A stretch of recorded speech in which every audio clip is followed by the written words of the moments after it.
Okay, hey, we're doing to another episode of On the Rest from Off the Cuff. Today, we have a really cool prototype preview from the brand Méraud Watch Company. They're an independent brand founded out of Belgium, and their name is derived from the French words mer for sea and émeraude, as in emerald. And it really symbolizes a connection to the sea and something precious.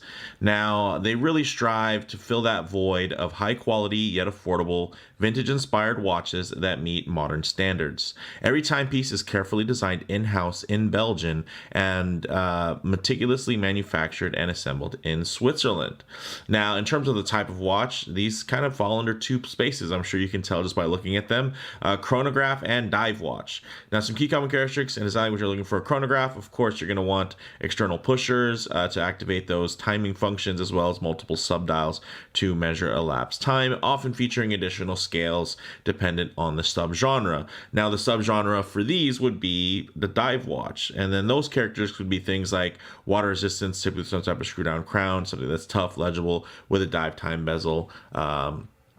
And a diver's extension is always nice if on bracelets. Here you're going to see kind of a mix and match. These particular prototypes do have screw down crowns, but they are also manual watches, so the production models actually won't have screw down crowns. They'll still be sealed for up to 100 meters of water resistance. You're just not going to get that extra kind of layer of security in hopes of providing you a better experience in terms of the user friendliness of the actual pieces. This is their Antigua line, and you're seeing, of course, the hi-ho black as well as the soft sand. Now, these are limited to 200 pieces. It's going to be 100 per colorway, and this project has really been 3 years in the making. These are pretty much regatta race-inspired timepieces that are meant to be a true testament to creating a timepiece inspired by the past, yet built for today. These are powered by specially overhauled, customized Swiss-made mechanical Landeron 248 calibers, and they were available for 1944 direct from the brand. They are currently sold out, unfortunately, and by the time I got these in studio to share with you guys, the pre-orders had already sold out, but you can still get on the waiting list in case of any returns or cancellations, so I figured why not still share. So with that said, quite an intro. Let's go ahead, zoom the camera out, get these pieces in hand, and take a closer look. Okay, guys, so these are both quite handsome pieces here. I mean, wow. Let the camera just get those in focus there, and you can see these actually are the optional straps that these come on. They do normally come on actual leather straps, which were really nice, just a little bit worn out, I think, probably from the press tour, so I figured I'd pop them on these fresh tropic style straps, which I think really set off these great pops of color that you're seeing. I really like their plays with pastels, as well as just their general overall layout and proportions. I think these are really smartly done, and one of the stars of the show here is this. Check out that Landeron movement. It is something special, guys. Let me give it a quick little wipe here. It does have a sapphire sandwich for you, so that case back is going to of course also have a sapphire display window, and you guys can see, let me flip it this way so you guys can take a nice look there. Really beautifully done, guys. This is something very special that Méraud was able to do, and I gotta say, I'm very impressed. I'm normally an automatic guy, don't get me wrong, but there's something that is just very intriguing, very handsome about these movements. It's just such a cool, simple, old school layout, all cam actuated, and they even do have a little bit of quirkiness when it comes to the way that these are used. Let me give it a quick little, maybe it's gonna take more than a dust. I might have to give it a quick little wipe here, and let's go ahead and showcase the use of these. So we're going to engage with the top pusher, and then if I was to press that again, nothing else is going to happen, because here you're going to push the bottom pusher is the stop and the reset. So I'll hit reset, let it go again, but if I wanted to stop it and start it again, I would just start it again. So here, dedicated start pusher, can't do anything else but start, but stop, reset, bam. So very, very cool. And again, something very different than you would normally see. And in terms of the build quality, these are really quite impressive. Of course, they're, again, these have been doing the press tours. So it's not some pristine, fresh out of the box look, but they are very, very cool. So let's go ahead, and this is kind of my pick, I think, out of these, especially on this great green tropic style strap. Really, really handsome, guys.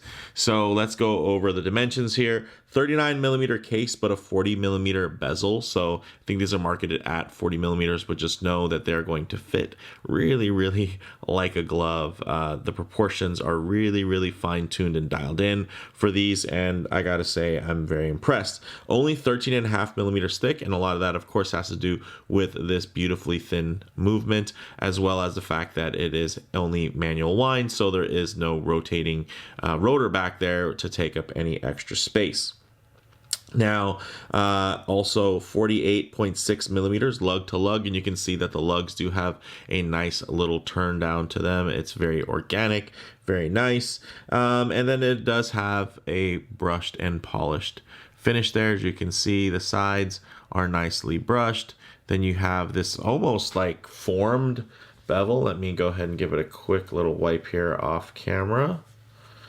You can see the bevel is actually not just cut, like through a sharpness to it, but it actually has a bit of a form to it, like that was part of the mold and then they just kind of polished down into it. So a little bit of a little extra light play on there. You can see where you're just going to get a little bit of roundness there.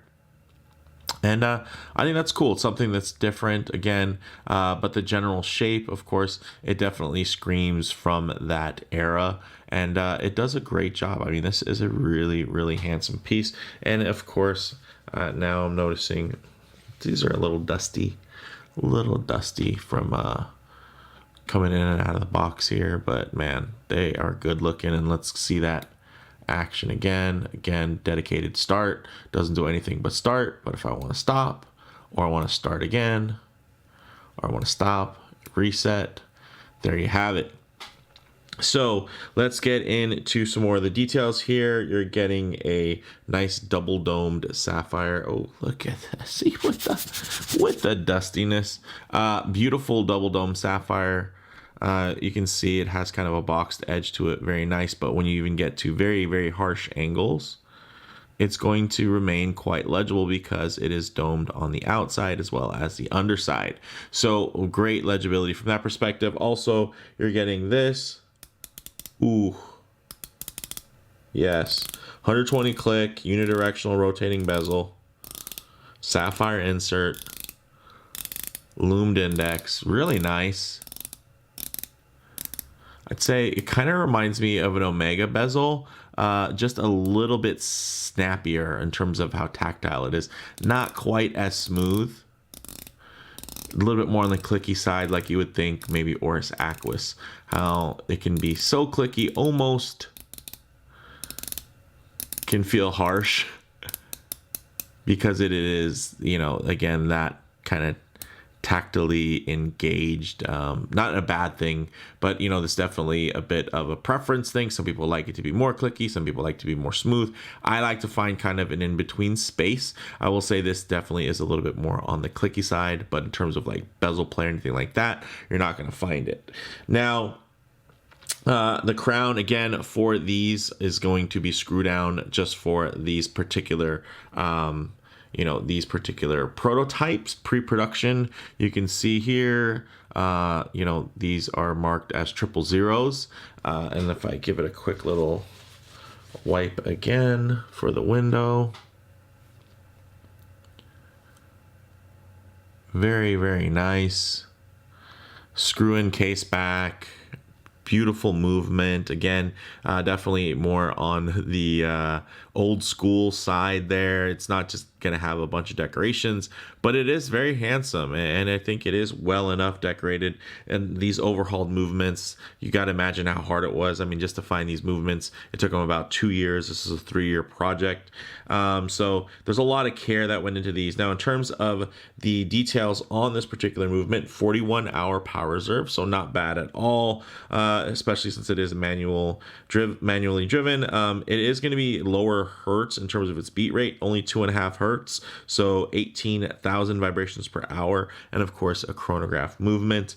And when you think about that, it's really just going to be, you can see the little tiny running seconds there, non-hackable, that ticking away, or your actual chronograph hand. So it doesn't really matter how smooth those are. Really, it's going to be how smooth that little subdial running seconds is going to be. And of course, that running seconds is such a small arm that you're not going to notice any additional stutter stepping, right, from that perspective. So very, very nice. And I think, again, a very inspired choice. I'm hoping that they will do regular production models, with maybe a more standard Salida movement at some point. I think that'd be great. And then these can just be the super collectible ones that will be very, very unique. And maybe these particular prototypes will be the ultimate collectible because, they do have a screw down crown. So that makes them a little bit different.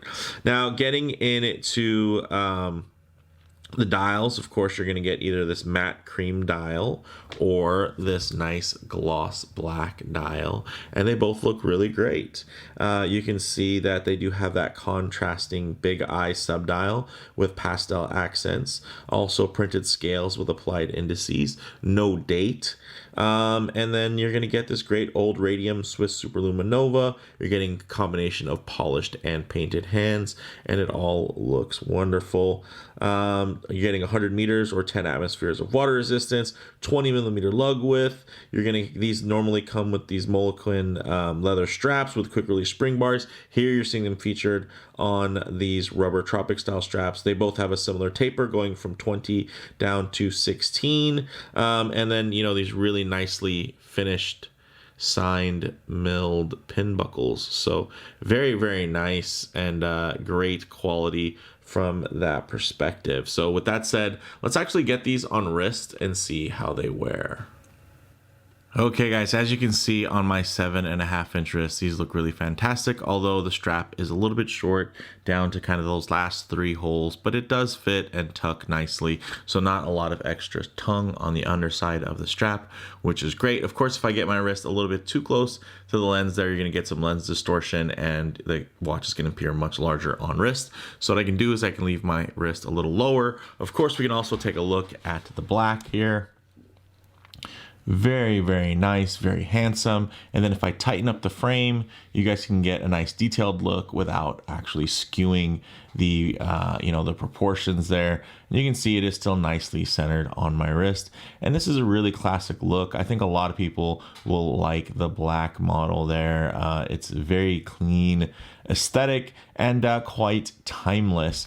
Whereas I feel like here, this is definitely going to be more of, the passion play. This is the one, for me anyway, that gives me a little bit more of an excitement when I look at it. It just looks so different. And then again, the color play here, it just really ties together really wonderfully. And it just gives it, especially again, on this wonderfully chosen, the smart green tone on that tropic style strap. I think it just gives it a ton of personality, and I really, really dig that. You guys can see it lays nice and flat on the wrist. Really well done there. Nice contours. This thing just wears well. It looks really, really nice. And it feels good on the wrist.